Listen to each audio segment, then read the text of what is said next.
So the very first book that I picked up in the year of 2020, I wanted to make it a book that I was going to have a good time reading, because I said 2020. Hello everybody, my name is Kelsey and we're about to get very, very nerdy with my January wrap-up.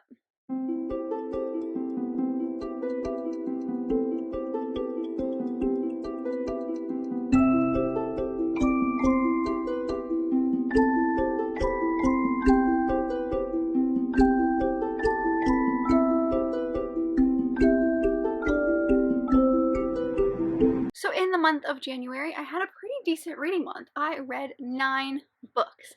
So let's get right into them. I feel like I don't need to do an intro. So let's get straight into the stats. So this month I read a total of 3,199 pages.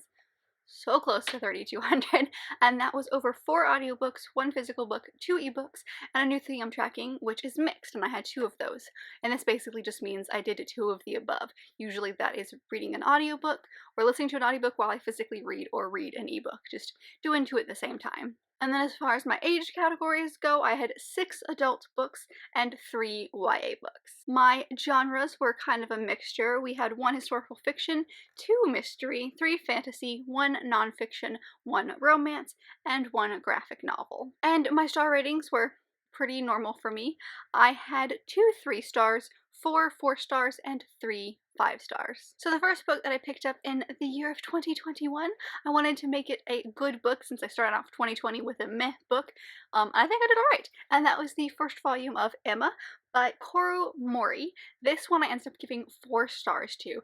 I really enjoyed it. I want to get my hands on the entire series now. So to the lovely human out there who suggested I read these, you are so correct. Oh my goodness, they're great. So I really enjoyed this one. I gave this 4 stars. Did I tell you that? I gave it 4 stars, and there's really not a whole lot I can say because it's the first volume of like a very, very short first volume of a manga that I only have the first 2 currently, but I think there are 9. And I really did enjoy this. It definitely starts off the conversations of like what this book slash series is going to turn into. It definitely got you interested in all these characters, but it was definitely something that like I'm gonna need a lot more volumes to really, really get invested in this, which is why I immediately went out and got the second one, because I have a feeling it's just gonna like, I enjoyed this, but it's so short that I didn't really understand and I didn't really get connected to everybody within this world. I really enjoyed it, but there's not a whole lot I can say about this because it's the first in a manga series that's very, very long. It's very, very short, and it's only like the first drop in the bucket of like what this series is going to become. But you do get introduced to like all of these characters. I am interested in what's going on, but I think I'm gonna need a couple more volumes to truly get invested in these characters, because like I feel like this story has been marketed as like a Victorian England romance between an upstairs and a downstairs, like 2 different people, a lord and a maid. And usually that's a no-no in like this Victorian England time. And so we get the beginnings of the stirrings of that, but we don't really get to see anything else. So I think I'm gonna need a few volumes before I can really kind of like get invested and ship this couple together. But I very much enjoyed this. It, like I said, got 4 stars, so I really had a good start to this, and I cannot wait to continue with the series because I feel like this is just gonna turn into a favorite. So this was a great one to start off the year with. So the next book that I ended up picking up was the one that my husband picked for me, and that is The President is Missing by Bill Clinton and James Patterson. I bought this for him because it sounded like something up his alley, but I was interested in it. But it's not a small book, so I was really worried. But you fly through this. Like, I'm pretty sure I read this in like 2 or 3 days, and I did have the audiobook to help that, but I was physically reading while I was listening because I was just so invested in what was happening. I was so interested. They suck you in so quickly, and I cannot explain how this super thick book and how these authors make you want to know what's happening and keep reading, but like, you were on the edge of your seat the entire time. This book is from mostly the president's perspective. It does kind of swap back and forth between his perspective and then a couple other characters, but they're in 3rd person and he is in 1st person. And the audiobook I had a couple different narrators, so that was really cool. But it's mostly from his perspective, so this really reminded me of kind of the TV show The West Wing, because it's a little bit about, it's a lot of it about the inner workings of the White House and the inner workings of the presidency. Even though most of this book does not take place in the physical White House, it has to do with the president and all of his staff members, so you really get like the inner workings of, if the president was put in the situations that he was in this book, that's kind of the people you would be dealing with and seeing kind of what would actually have happened in real life. And I think having this book written by a very well-known kind of like mystery thriller writer in James Patterson, and then also having the additional knowledge of the president by Bill Clinton, it was a very well done duo for this book. It made it feel very realistic, I think. There's a lot of plot lines in here where you can definitely see Bill Clinton's hand on, because he was able to give so many more details without obviously giving away like national security stuff, but like he can tell when things are accurate because he's been in like probably very similar situations to this. So I just really liked it. It's not at all what you think it is, and I can't even really explain to you what this book is about because like anything is a spoiler. But one of the things I found the most interesting about this book is the amount of, I guess, diversity within this, because not just diversity in like race, but also diversity in gender. Because when you think about a presidency and you think about a lot of the like people who have to, like all of the staff members, it's a very male dominated field. But within this book, the vice president is female, his chief of staff is female, his PR lady is female, and they're like diversity within them, and it's just very normalized, which I really appreciated seeing that. I don't know, like I'm not used to reading books where females are in those positions, and I liked it. I liked seeing the difference. And then like the ending, did not guess in the slightest, was shooketh, thought we knew the ending, thought we knew the kind of, there's kind of a whodunit plotline within this as well, and so I thought we'd figured it out, and I was on board with it, and then they switched it on me, and I was not prepared. So this was so much fun. It was just a good, fun mystery. It was suspenseful. I want this to be a movie, because like I feel like it would translate really, really well to screen. But it was so good. I'm so glad my husband made me read it.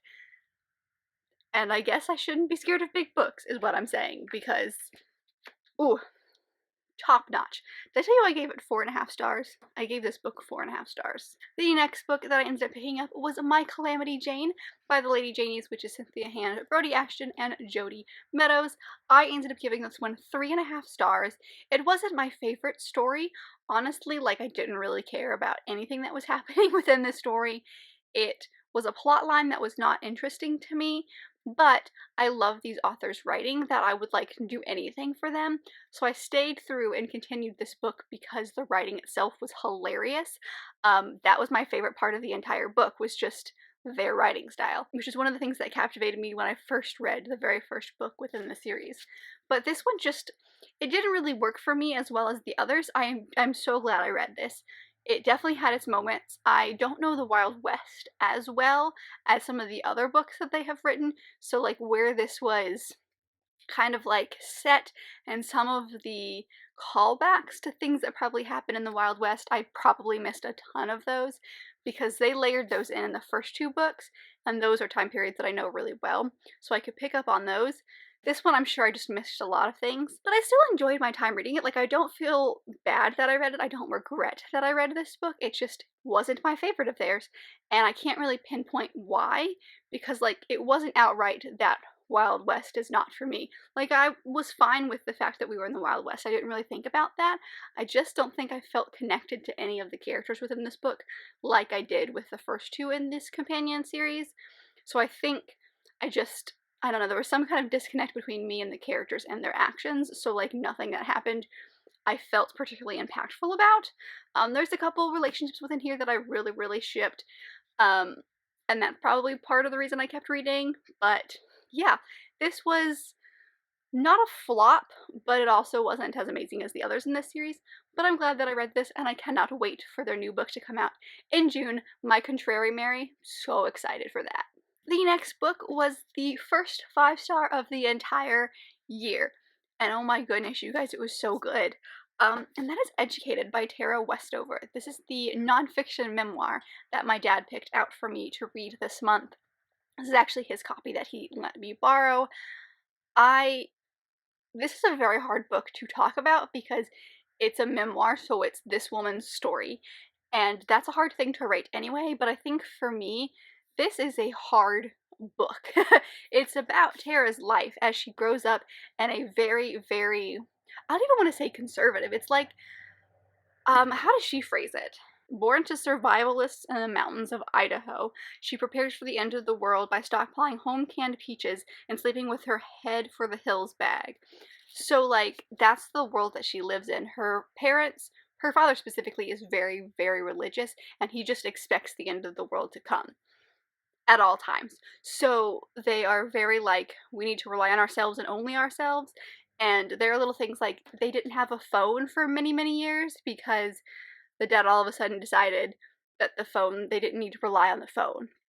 And then he made his wife become a midwife because he needed her to have these skills so that when the end of the world came, she was able to deliver their grandchildren and stuff like that.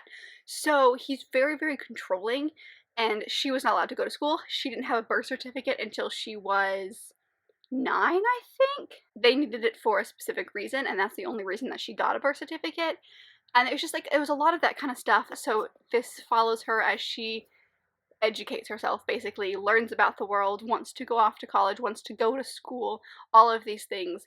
But she's also been kind of trained to think specific things her entire life by her family and friends. Well, mostly her family. And this is just a hard book because the main topic that is kind of like the plot line through the entire book is not what you would expect. It's something that I did not expect. It just kind of came out of nowhere. I thought it was just going to be like a small dip as part of her life that sucked a whole lot, but like it wasn't going to be the main point of this book. And then it became the main point of this book. So I would highly encourage you, if this is something that sounds interesting, to go look up trigger warnings. I can't even like name all of them, so I would go try to find a comprehensive list just because I know I'm gonna miss some of them. But I ended up giving this one 5 stars because it just, her writing sucks you in. I don't know how to explain how she can write something so incredibly beautiful, but like the actual events are horrific and you can't look away. Like, you just want to keep writing, or you just want to keep reading because you want to know what's happening. It was very fascinating. It was tough. And like, this is not a thick book, but it's a tough one to get through, and I think it's definitely one that people will need to take breaks while reading. I did not do that, which was probably not the smartest decision because I had a lot of just like, oh my god moments, like back to back. But it's a fascinating story. I understand why so many people think and read this book now. So thank you, Dad, for making me read this because I don't think I would have picked this up otherwise. And this is my first 5-star of the year. And I really enjoyed my time reading it. If you can say, like, if enjoyed is the right word. Because, like, I didn't enjoy the things that she went through, but, like, I enjoyed reading along on her story. I don't know, I don't like saying the word enjoyed, but you guys know what I mean. This was such a good book. The next book that I picked up was Clockwork Princess, which is the third in the Infernal Devices by Cassandra Clare. I ended up giving this one 5 stars. In theory, I would have just uploaded a book diary for the entire series since I'd never read Cassandra Clare before, so if you want to see my full spoilery thoughts on this book, go check that out. But I really enjoyed this book a lot. It felt like a good end to the story that I had basically spent more than half a year reading. I definitely think that out of the 3, this is my favorite in the series. I feel like we get a lot more answers in this one, specifically about the character of Tessa and her past, which is something that I've been wanting since like page 1 when we learn about her in the very first book.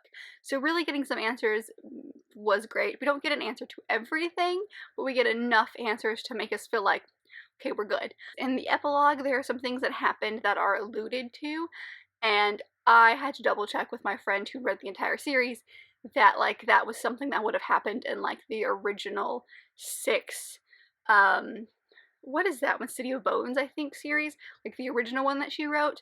It really kind of like hints that things have happened, so like it doesn't really explain some of the things in the epilogue, and that's on me. Like I didn't read the main series. I felt like I had enough knowledge to go in, so I feel like I missed something there. That's really my only complaint for this book.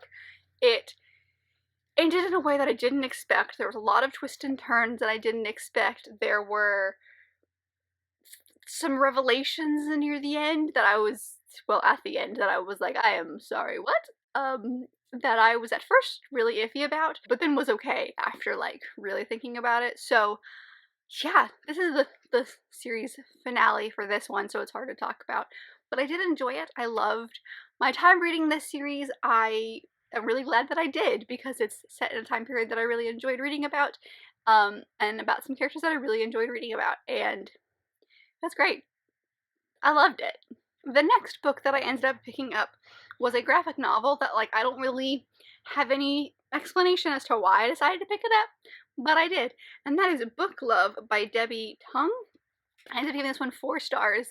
I feel like every book nerd, everybody who likes books, will like this graphic novel, because, like, I felt personally attacked by some of the stuff that was in it, because, like, they're so relatable. Like, you can find something within this book that you will relate to as a reader.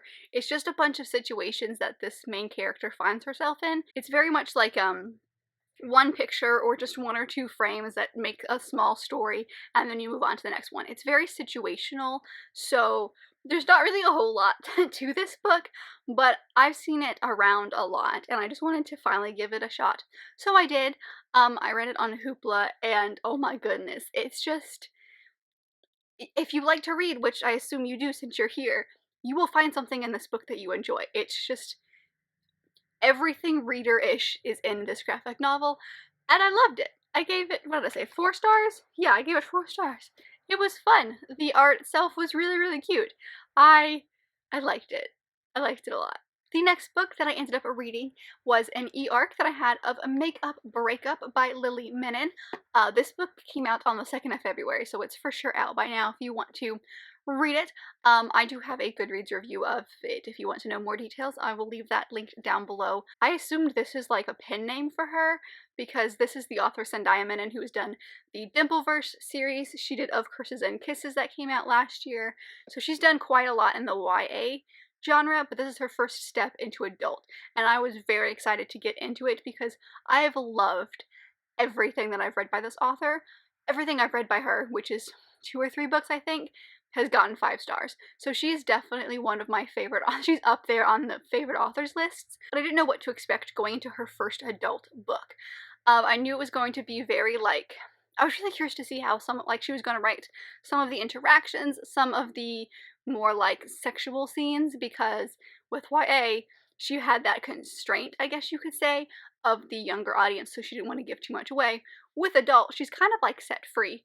So I was really curious to see how she did this. This was a slam dunk. She got 5 stars from me. This book was incredible. I read it in 2 days because I wanted to do literally nothing else. I stayed up, like, in the middle of the night, 2 days in a row. Pretty sure they were middle of the week too, because I needed to finish this book. I got so invested with these characters. I loved it. This story is basically like an enemies to lovers kind of plot line, where there is a little bit of history between our main 2 characters.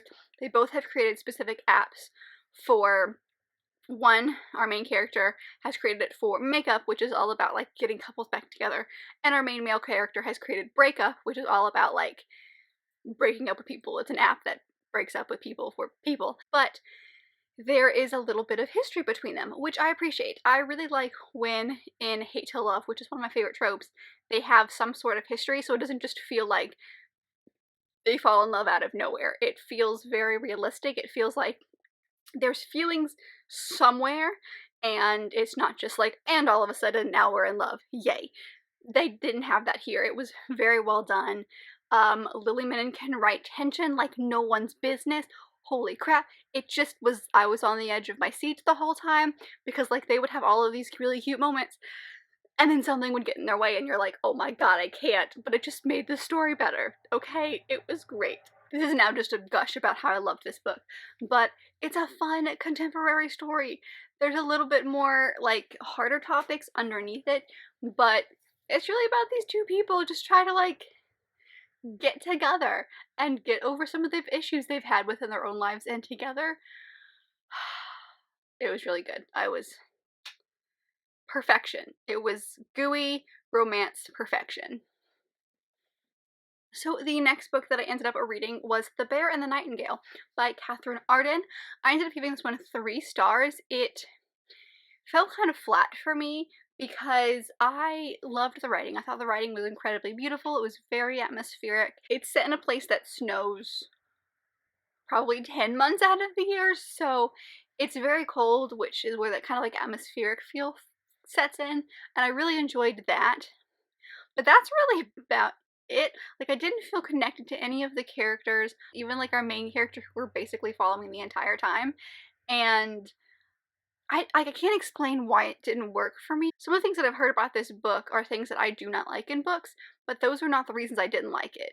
Because, like, I've been told that this book is very character driven, which it is, but there's still a lot of plot things that do actually happen within this book, so it's not like purely just character, which would bore the crap out of me. But like, that's something that usually doesn't work, but it was fine here. I've also been told that it's super slow paced, which it kind of is because you're following this girl throughout her entire life, but it still had things happening, so I didn't ever feel like we were just dragging. I just didn't really care. I didn't have connection to any of the characters within this book. It was okay. And then there was this whole like underlying like undead plotline thing that happened at the end, which did not work for me. I don't like like that kind of like zombie feeling undead plotlines if I don't know them going in. If I know they're gonna be part of the book, fine, okay. That's on me. But like, I didn't know this was gonna happen, so like, it was okay. I just wanted it to be over. Like, by the time I was over halfway through, I was like, cool, can this be done yet? I don't want to read this anymore. So I feel bad because I feel like I've missed out on something that so many people that I follow love this book and this series. It just didn't work for me, and I don't think I'm gonna continue with this trilogy because, like, yeah, I have like no solid emotions about it. It was, things happened. I can't even tell you. Like, it's been a week, maybe 2 weeks since I finished that book, and I cannot, not even 2 weeks. I can't even remember half of the stuff that happened in it. So yeah, it just didn't work for me. And the very last book that I ended up reading this month was one that my husband picked out for me in December. I'm still trying to read those books, slowly but surely. That is the first book in the Monk series, Mr. Monk Goes to the Firehouse, a novel by Lee Goldberg. This is based on the TV show Monk. It was so cute. I gave it 4 stars. I really enjoyed it. This felt like an episode, just like extended a little bit. And I feel like if you have not seen the TV show, and you don't really know anything about Mr. Monk. Like, they do explain it in this book, kind of his quirks and his personality a little bit. But if you don't have that, like, connection going in, this is just an okay mystery. Like, it's fine, like, the plot happens and you are solving a mystery, yay. But, like, if you are connected to these characters, if you already know kind of the entire idea of the TV show and you've watched the TV show and you like the TV show, this is gonna hit so much more for you. I really enjoyed this story. He solved like 3 murders in one. It was like a whole thing, and it was so funny because this is from Natalie's point of view, which is his assistant slash nurse. She's not really a nurse, she's more of an assistant, and it's definitely interesting because like this is written very, very simply to the point of like, this feels kind of like a middle grade book in the way that it's written because it's written so simply. But because you're following adult things and crime, they have topics in there that are not for kids. Like, at one point Mr. Monk and Natalie go to a, I wouldn't call it a strip club, but it's a bar where girls dance, basically. You would not see that in a middle grade book. Our Natalie goes on a bunch of dates with this guy and has very adult thoughts about him, and like, you wouldn't see that in a middle grade book, obviously. So it was really weird because it felt like a middle grade book, but then it had all these topics and like the dead bodies and like explaining it was very bizarre for me. With that being said, this was a fun, cozy book that I could just read really, really quickly. It's super short. It's this fun little paperback, mass market paperback copy that I enjoyed. So yeah, I ended up giving it 4 stars. It was great, a fun, quick little book to end out the month. And that's it. Those are the 9 books that I ended up reading in January. I hope that you enjoyed this video. Let me know down below if you've read any of the books that I have mentioned and what your thoughts on them were. But if you did like this video, and I very much hope that you did, don't forget to give it a big thumbs up and subscribe down below if you want to be part of this awesome growing family. I've also got all my social media down there if you want to check out any of those. And I will see you guys in my next video. Bye!